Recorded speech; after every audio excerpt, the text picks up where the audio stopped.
Bonjour, bonjour à toutes et à tous et bienvenue dans le live métier en coulisses. Aujourd'hui, on a la chance d'échanger avec Théo, qui est fondateur d'Each One, une entreprise à mission qui réinvente l'inclusion.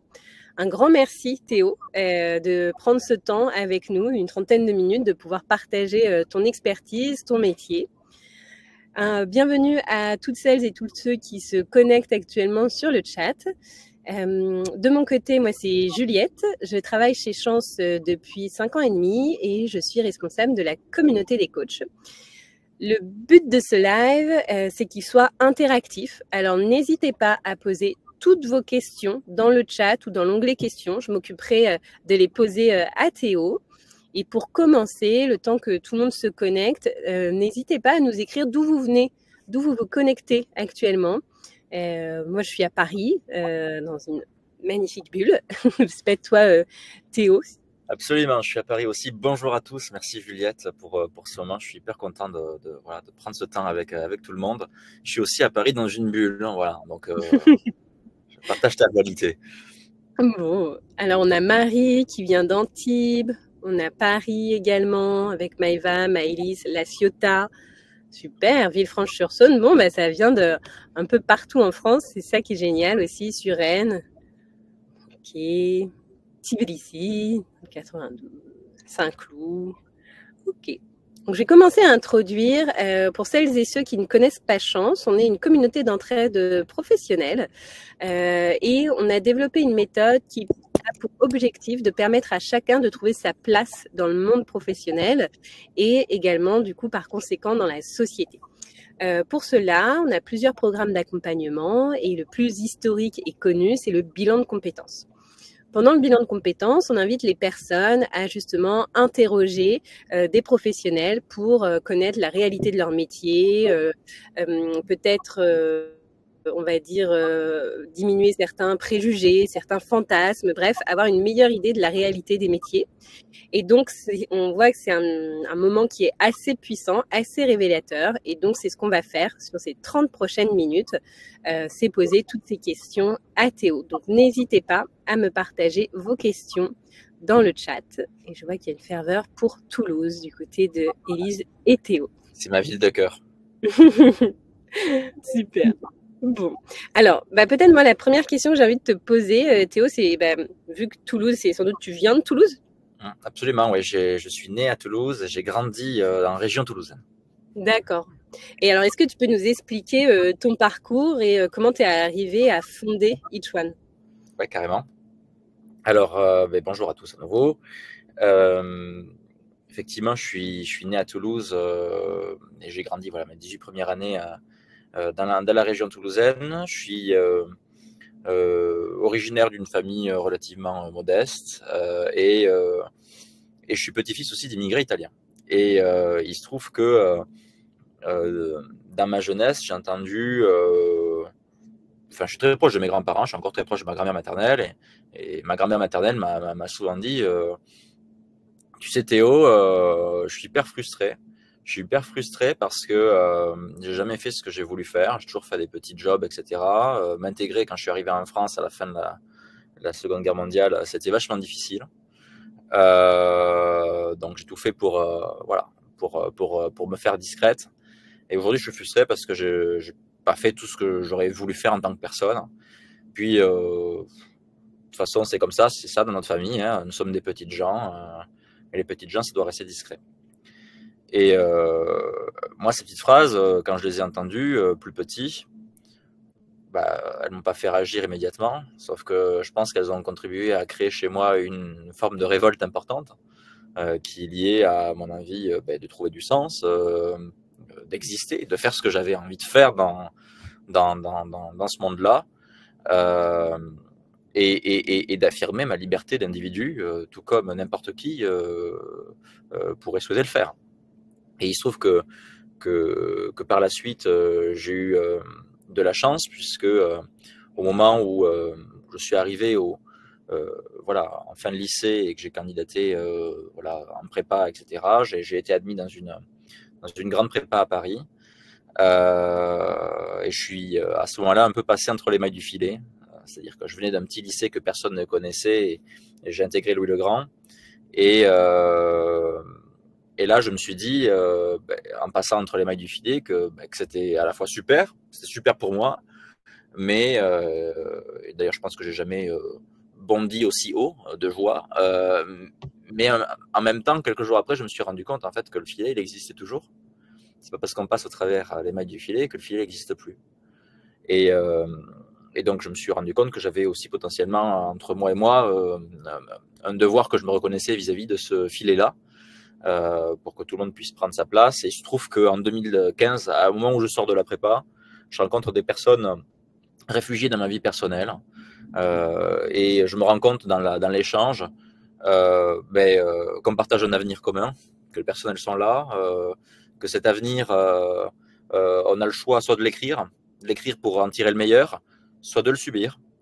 Et qu'aujourd'hui, en France, il y a plutôt deux grands groupes de personnes, ceux qui veulent les aider les pauvres, toujours dans les pauvres gens, ou ceux qui n'en veulent pas, des pauvres, toujours les pauvres, avec des préjugés qui viennent antagoniser le sujet. Et moi, je pense en fait qu'il existe une troisième voie qui rassemble toutes celles et tous ceux qui sont convaincus que, comme moi, que quelle que soit leur origine, quelle que soit leur qualification, quel que soit leur âge, les personnes réfugiées, les nouveaux arrivants, ils représentent un potentiel qui est insoupçonné, duquel la société n'a pas pris la mesure, et que nous, on s'attache à révéler jour après jour avec Each One, en mettant ces personnes en relation avec des entreprises qui les recrutent et qui ont des besoins ou des difficultés de recrutement, que ce soit sur des métiers peu qualifiés ou des métiers très qualifiés, et avec une démarche d'accompagnement la plus intégrale possible et de formation intensive pour que chacun, voilà, chaque personne qu'on accompagne puisse retrouver voilà, des repères linguistiques, des repères culturels, mais aussi des repères sur le métier qu'ils vont exercer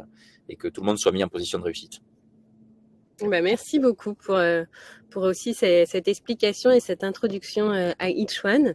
Du coup, quand est-ce que tu as fondé Each One? C'est directement après les études? Comment ça s'est passé? J'avais même pas commencé mon école de commerce, donc j'avais 20 ans, c'était donc il y a 9 ans, puisque j'ai 29 ans aujourd'hui. Et effectivement, je venais à peine de sortir de prépa. Ça faisait 5 ou 6 jours que je venais d'intégrer une école de commerce qui est l'ESCP à Paris. Et moi, j'avais déjà envie de créer mon aventure. Et donc, il se trouve que cette rencontre a fait le déclic. Elle est venue faire atterrir cette volonté. Et 2 jours après la rencontre d'Omran et Rateb, et 2 jours après ces discussions, j'ai créé une association pour commencer, qui s'appelait WeIntegrate et qui avait voilà, pour but de révéler le potentiel des personnes réfugiées, qui était en fait notre premier pas dans cette aventure pour commencer à mettre en place des petites actions de formation et d'accompagnement pour que les personnes voilà, puissent retrouver leur place, être réorientées en France. Et puis, de fil en aiguille, j'en suis venu à me rendre compte que l'association qu'on avait créée n'allait pas suffisamment potentiellement nous donner les moyens d'accompagner à la fois le nombre de personnes qu'on voulait accompagner et avec la pérennité qu'on voulait donner à notre activité. C'est pour ça que j'ai créé avec Maxime, mon associé, en 2018, une entreprise à mission qui est une entreprise de l'économie sociale et solidaire, hein, qui s'appelle Each One, qui est l'entreprise d'aujourd'hui, et qui porte toujours la même mission que portait jadis l'association, mais avec aujourd'hui plus de moyens pour avancer. Et depuis, on a pu accompagner beaucoup plus de personnes, puisque c'est 3500 personnes qui ont pu être placées en CDI, c'est 1000 personnes qui sont formées chaque année. Il faut se dire que c'est près de 500 000 heures de formation qui sont délivrées. On est aujourd'hui une grosse cinquantaine d'employés dans l'équipe. On travaille avec presque une centaine de formateurs. Et on a à cœur voilà, maintenant de continuer à accompagner plus de personnes en emploi, peu importe les métiers, peu importe les envies, pour que chacun puisse voilà, révéler son potentiel et que les entreprises continuent d'y gagner. Ce que je n'ai pas dit, c'est que notre force, c'est qu'on travaille certes du côté des individus, mais qu'on travaille du côté aussi de l'économie des entreprises. Notre rôle, c'est aussi d'accompagner ces entreprises à comprendre que quand elles vont recruter les personnes qu'on leur présente, ce n'est pas les personnes qu'elles vont aider, c'est plutôt les personnes qui vont aider les entreprises à répondre à leurs besoins et apporter beaucoup de valeur avec une motivation qui est contagieuse, avec une présence et souvent une rétention qui est plus importante, et des équipes qui sont aussi transformées par la diversité que ça apporte et la diversité de points de vue qui est bonne pour l'entreprise. Super.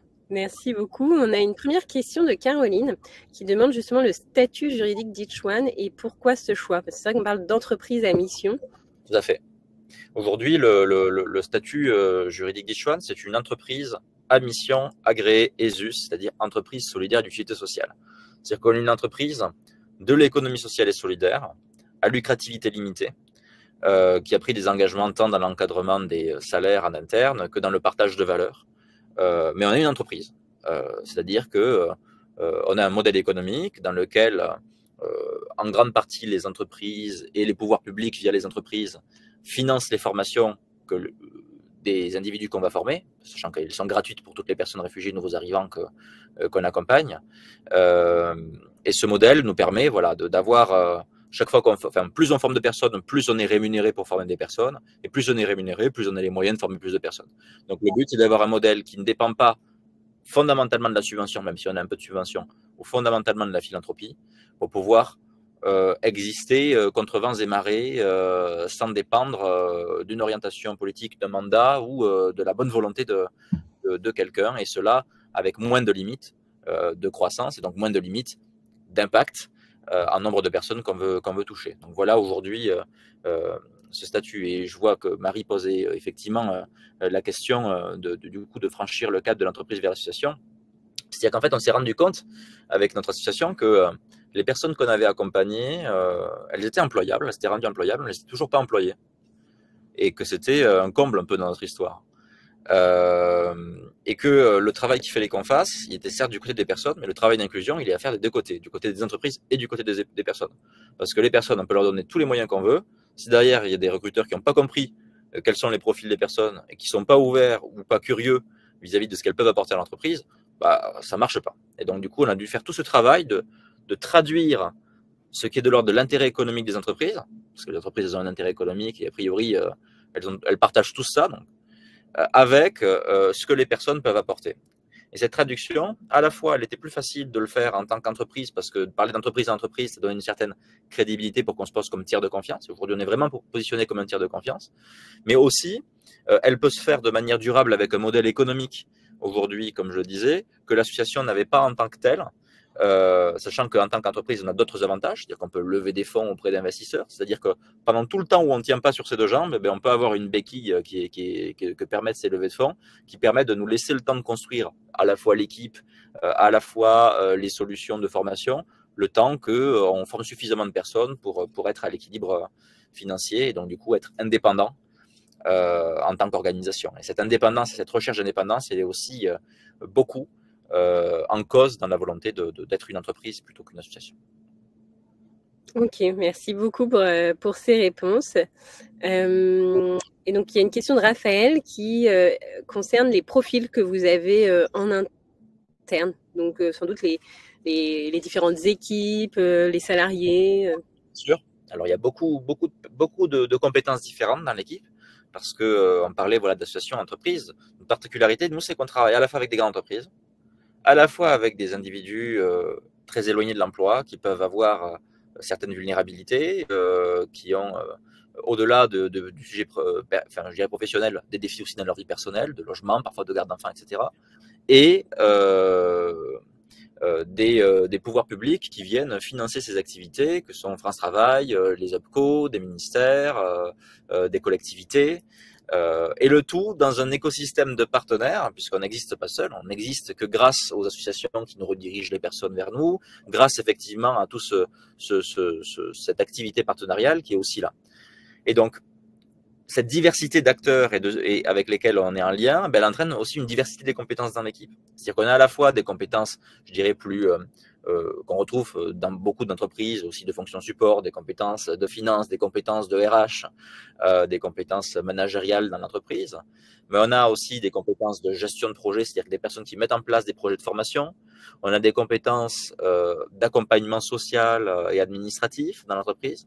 On a des compétences de relations entreprises, donc de vente ou d'account management dans nos équipes. On a des compétences de recrutement, c'est-à-dire pour pouvoir comprendre quelles sont les compétences des personnes qui viennent candidater à nos formations et à nos offres d'emploi pour pouvoir faire l'analyse de leur motivation, les réorienter, etc. Il faut avoir des personnes qui ont effectivement ces compétences de recruteurs en interne pour pouvoir faire ces process de sélection. On a des compétences de marketing puisqu'il faut trouver les personnes. Et trouver les personnes, c'est certes par un écosystème de partenaires, mais c'est aussi par la publicité en ligne qu'on peut aller trouver des personnes qui ne sont ni accompagnées en association, ni inscrites à France Travail. Et puis après, il y a plein de compétences partenariales parce qu'effectivement, aujourd'hui, la relation avec les pouvoirs publics, la relation avec les associations qui redirigent des personnes, tout ça doit être entretenu par des personnes qui gèrent les partenariats. Donc aujourd'hui, on a plein de compétences qui travaillent ensemble pour pouvoir réaliser cet accompagnement, trouver les individus, poursuivre leur accompagnement par la suite et accompagner les entreprises en parallèle dans un écosystème de partenaires très divers. Merci, merci beaucoup. Est-ce que tu peux nous expliquer un peu ou nous raconter un peu une journée en tant que fondateur? À quoi ressemble une journée de fondateur d'entreprise? Alors, j'ai vraiment pas de journée type pour le coup, en tant que fondateur d'entreprise, c'est-à-dire que j'ai pas une semaine qui se ressemble. En revanche, moi, j'ai des fonctions. C'est-à-dire que mon rôle en tant qu'aujourd'hui CEO de l'entreprise et président, il tient, je dirais, sur 4 grands périmètres d'action. Un périmètre de stratégie dans lequel je dois apporter des éclairages stratégiques pour pouvoir construire à moyen terme, à long terme, la feuille de route de l'organisation, c'est-à-dire là où elle va aller, quels sont les objectifs qu'on va se donner, pourquoi on va passer par ce chemin plutôt que par ce chemin, comment on va se positionner en tant qu'entreprise. C'est aussi la gouvernance de l'entreprise, c'est-à-dire que moi je suis le garant que les décisions sont prises dans l'entreprise. Donc la gouvernance, c'est à la fois la relation avec mon conseil d'administration, mais la relation effectivement avec les différents managers de l'entreprise pour s'assurer qu'ils puissent prendre leur place aussi. Et puis après, j'ai un rôle aussi de représentation externe, puisque mon rôle, c'est de porter la vision de l'entreprise à l'extérieur, de la faire connaître pour qu'elle puisse continuer à se développer, et un rôle de développement qui est connecté effectivement à ce rôle de représentation, puisque directement, moi, je vais contribuer à essayer d'ouvrir des portes auprès de grands comptes d'entreprise, auprès de partenaires publics, pour qu'ensuite, les personnes de mes équipes puissent prendre le relais et à la fois vendre nos solutions d'accompagnement aux entreprises et entrer en relation avec les pouvoirs publics et nos financeurs pour pouvoir continuer à développer l'entreprise. Donc moi, je fais la passe dans ce rôle de développeur avec le reste de mes équipes. Et puis une chose que j'ai pas dit, c'est que je suis aussi le garant de la culture de l'entreprise, c'est-à-dire que l'entreprise, elle a des valeurs et des modes de fonctionnement et des comportements attendus aujourd'hui qui nous permettent, dans notre diversité, à la fois d'origine, d'expérience qu'il y a dans l'entreprise, de bien fonctionner ensemble. Et moi, je suis aussi le garant de ça. Super, merci beaucoup d'avoir hyper bien synthétisé avec ces 5 piliers du coup, avec la culture d'entreprise, très intéressant. On a une question encore de Caroline, c'est finalement comment vous vous rémunérez dans ce cadre, ainsi que les équipes? Alors aujourd'hui, ce qui fait notre rémunération, c'est vraiment le fait de former des individus. C'est-à-dire que nous, on est payé pour réaliser une activité de formation. C'est-à-dire que notre objectif, c'est que les personnes soient recrutées et qu'elles soient en emploi, en CDI ou en contrat long. Mais ce qui fait notre activité aujourd'hui, c'est principalement de la formation. C'est-à-dire que chaque fois qu'une entreprise vient vers nous et communique un besoin de recrutement récurrent, c'est-à-dire que, admettons, Ikea, eh bien, on construit un vivier pour Ikea, puisque Ikea a des difficultés de recrutement tout au long de l'année. Et donc, plusieurs fois pour Ikea, dans l'année, on va démarrer des classes de 10 à 15 personnes par territoire, à Paris, à Lille, Marseille, Lyon ou Bordeaux, de candidats qu'on va former en amont au métier de vendeur pour que Ikea choisisse ou non de les recruter ou d'autres entreprises partenaires. Et donc, c'est cette formation qui est rémunérée aujourd'hui et qui est rémunérée un tout petit peu par les entreprises en fonction et surtout beaucoup par France Travail et par les OPCO, c'est-à-dire les opérateurs de compétences qui sont rattachés aux branches des entreprises, à la demande de l'entreprise. C'est-à-dire que l'entreprise, elle a des crédits de formation, c'est pas directement dans son budget, mais c'est lié à ses cotisations qu'elle a payées, de taxes, etc. Et ces taxes sont utilisées pour financer aujourd'hui le système de la formation professionnelle. Et donc c'est comme ça qu'on s'assure d'être payé à la demande des entreprises par des pouvoirs publics qui utilisent ces crédits des entreprises sans que cela coûte 1 euro pour les personnes aujourd'hui que l'on forme. Et ce qui est intéressant, c'est qu'en plus dans ce système-là, toutes les personnes conformes, elles sont rémunérées pendant la formation, ce qui est important pour pouvoir donner un cadre de stabilité pour que les personnes suivent bien la formation et d'ailleurs aient le plus de chances de sortir en emploi. Ok, hyper intéressant. Merci beaucoup pour cet éclaircissement qui, je pense, a suscité pas mal de nouvelles questions. On avait une question donc de Raphaël, il me semble, de mémoire, qui est... Non, c'est Marie. La première question qui est actuellement avocate, qui se posait la question si on peut monter un projet entrepreneurial sans nécessairement avoir une formation type école de commerce.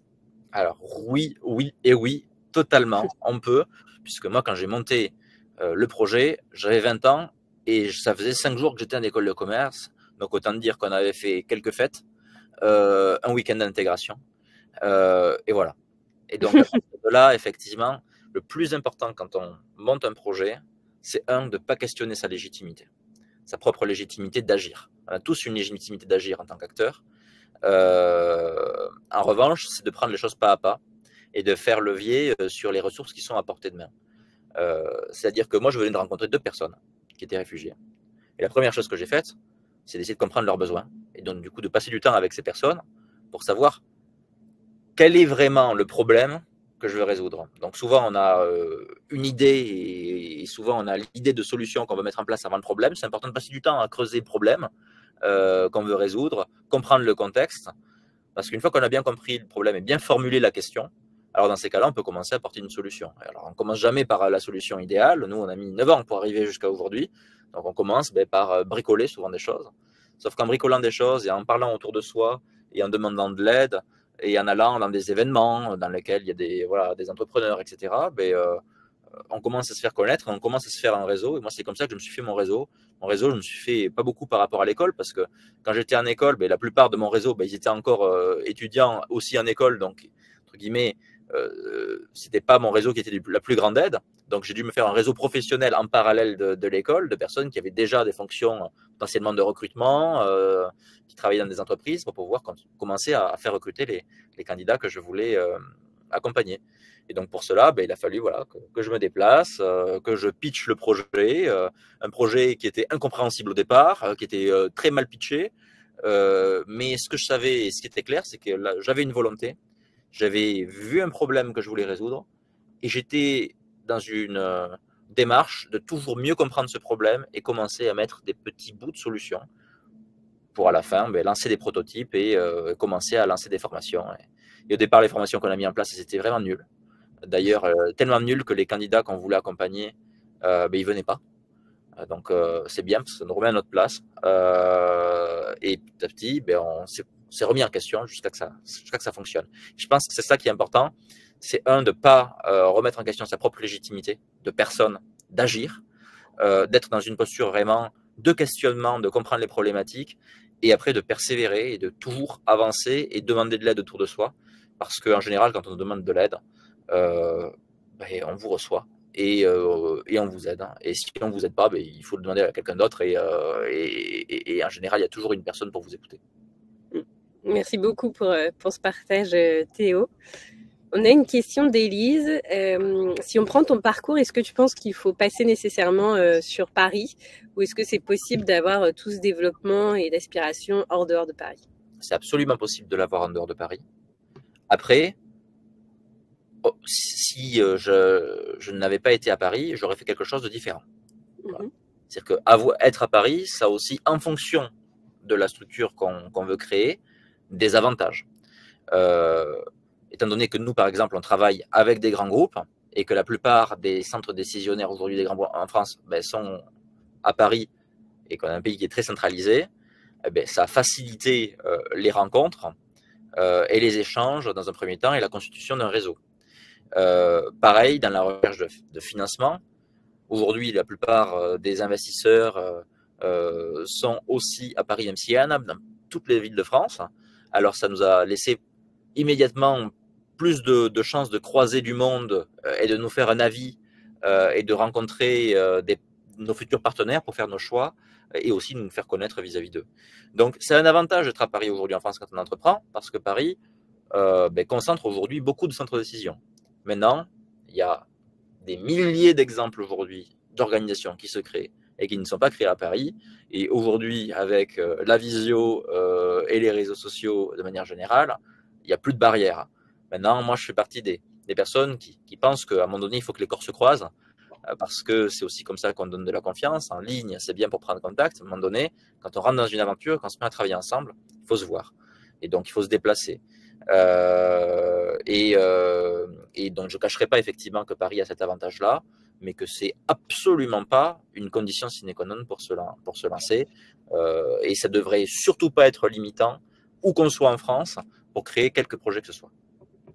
Super, merci beaucoup pour ce retour. On a une question de Johanna, c'est est-ce que vous travaillez uniquement sur le territoire français avec des personnes francophones? Oui. Absolument, oui. On travaille sur le territoire français avec des personnes francophones, des personnes étrangères francophones et des personnes francophones françaises aujourd'hui. C'est-à-dire que notre métier, c'est d'accompagner principalement dans notre cœur de cible des personnes qui ont un défi d'intégration qui est lié à leur passé migratoire, parce que ces personnes ont des besoins spécifiques, des besoins de langue souvent spécifiques ou des besoins de codes socio-professionnels spécifiques vis-à-vis du nouveau pays qu'elles rencontrent. Et donc, qui dit il y a une condition spécifique et des besoins spécifiques, la nécessité de mettre en place des solutions spécifiques. Maintenant, si une personne qui, quel que soit son statut, a des besoins qui peuvent être similaires ou partage cette condition, eh bien, il n'y a rien aujourd'hui qui l'empêche de rentrer dans l'information. Donc, c'est important, voilà, d'être plus que, je le dis souvent, plus que se focaliser sur les statuts, se focaliser sur le besoin des gens. Aujourd'hui, on a mis en place des solutions qui permettent de répondre à des besoins particuliers que rencontrent souvent, parce qu'on l'a observé, la plupart des personnes qui sont aujourd'hui étrangers en France, nouveaux arrivants, qui sont réfugiés, qui seront très probablement encore en France dans 20 ans, mais qui malheureusement rencontrent aujourd'hui et doivent attendre 10 ans pour retrouver un travail tout juste stable. 10 ans de gâchis et 10 ans voilà, à pas révéler le potentiel et permettre aux personnes voilà, de contribuer, d'être actives dans l'économie, d'être actives dans la société, de se sentir intégrées et de travailler ensemble. Merci pour cette explication. Le live passe très vite. Désolée, on enchaîne les questions. On a une question de Raphaël, donc concernant les personnes qui, du coup, sont embauchées dans vos entreprises partenaires, comment vous vous assurez de leur intégration, de leur onboarding? Est-ce que vous les suivez une fois qu'elles intègrent ces entreprises? Absolument, on les suit. Alors déjà, ce qui est important, c'est comme je le disais, c'est de souligner le fait que pour nous, c'est très important de former les personnes avant qu'elles soient recrutées. Même si une personne elle est prête, de notre point de vue, à être embauchée, étant donné qu'il y a un fossé entre souvent les attentes des recruteurs et le profil un peu en dehors de canaux traditionnels de recrutement des personnes qu'on accompagne, on reforme tout le monde 3 mois et demi sur le métier et sur les exigences de l'entreprise pour que à la fin les personnes soient déjà en capacité d'être opérationnelles ou qu'elles aient des chances en tout cas de bien intégrer l'entreprise. Et en parallèle, ce qui est hyper important pour nous, c'est que les managers et les collaborateurs de l'entreprise ils seront engagés dans la démarche. Mais engagés dans la démarche, ça ne veut pas dire qu'ils disent « Ah, moi, j'ai envie de m'engager pour la cause des personnes réfugiées ». Engagés dans la démarche, non. C'est qu'ils aient compris ce qu'ils allaient y gagner. Et c'est hyper important ça, parce que moi, j'attends pas que tout le monde soit convaincu ou militant. C'est pas le sujet. Moi, ce que je pense, c'est qu'il existe aujourd'hui une solution qu'on met en place qui permet à tout le monde d'être gagnant. Et si tout le monde comprend en quoi il peut être gagnant dans cette situation, en quoi il peut tirer son épingle du jeu, alors dans ces cas-là, il n'y a plus besoin d'être convaincu fondamentalement ou socialement par rapport à la cause. On a déjà les ingrédients pour se mettre en mouvement. Et aujourd'hui, les collaborateurs qu'on accompagne, souvent on a des décisionnaires, des top management qui sont hyper promoteurs, hyper engagés pour l'inclusion, etc. Mais les collaborateurs ne le sont pas forcément tout autant. Il y en a qui le sont parfois énormément, il y en a qui le sont moins. Mais ce qui est important, c'est de comprendre que dans tous les cas, ils ont un agenda opérationnel qui est très chargé, qui vont se poser une question, c'est qu'est-ce que cette initiative vient faire dans mon quotidien et quel est l'impact qu'elle va avoir et comment ça s'intègre bien dans mon agenda et comment ça répond à mes besoins. C'est ça que je fais aussi en parallèle, c'est ça que font nos équipes. C'est d'accompagner ces managers et ces collaborateurs en parallèle de la formation des futurs recrues pour qu'ils comprennent vraiment fondamentalement en quoi cette démarche est là pour les aider à eux, pour aider l'entreprise et en quoi ils sont vraiment partie prenante d'un programme qui va aussi leur apporter, leur enlever une épine du pied, les énergiser, les aider, leur créer de la joie, de la satisfaction, de la motivation, de l'engagement. Et c'est tout ça qui est important. C'est aussi important de mettre les tabous sur la table. On est dans une période, on le voit, à quel point dans laquelle les préjugés sont très présents, dans lesquels on a l'habitude d'antagoniser les personnes, les immigrés, les non-immigrés, etc. Pour nous, c'est important de remettre aussi tous les préjugés sur la table, que les choses puissent être dites, que les peurs puissent être évacuées, et de montrer qu'en réalité, on n'est pas dans le champ de la peur. Là, on est dans le champ de la construction, de la réponse à un besoin, on est dans le champ du travail ensemble.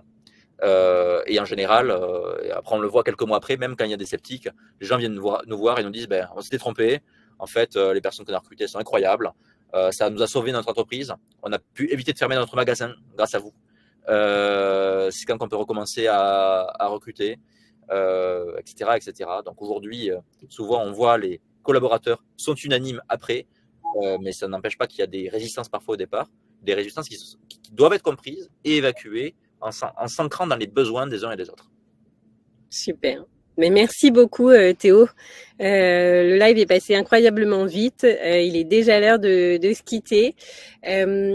Si jamais vous avez des questions, n'hésitez pas à aller voir ce que fait Each One, à creuser si vous êtes peut-être en période de recrutement. Merci beaucoup à toutes les personnes qui ont assisté à ce live. Merci à toi Théo d'avoir pris ce temps de répondre à l'ensemble des questions. Si jamais vous êtes intéressé de rejoindre la communauté d'entraide Chance, je vous mets le lien sur le chat. Hop. Merci beaucoup à vous en tout cas. Merci pour votre présence et ravi d'avoir pu échanger avec vous et à votre disposition si besoin pour la suite. Merci à vous. Et bien, merci à toutes et à tous pour ce bel échange et on vous dit sans doute à très vite, peut-être sur un autre live métier au courant de la semaine. Je vous remercie et je vous souhaite une très bonne journée. Au revoir.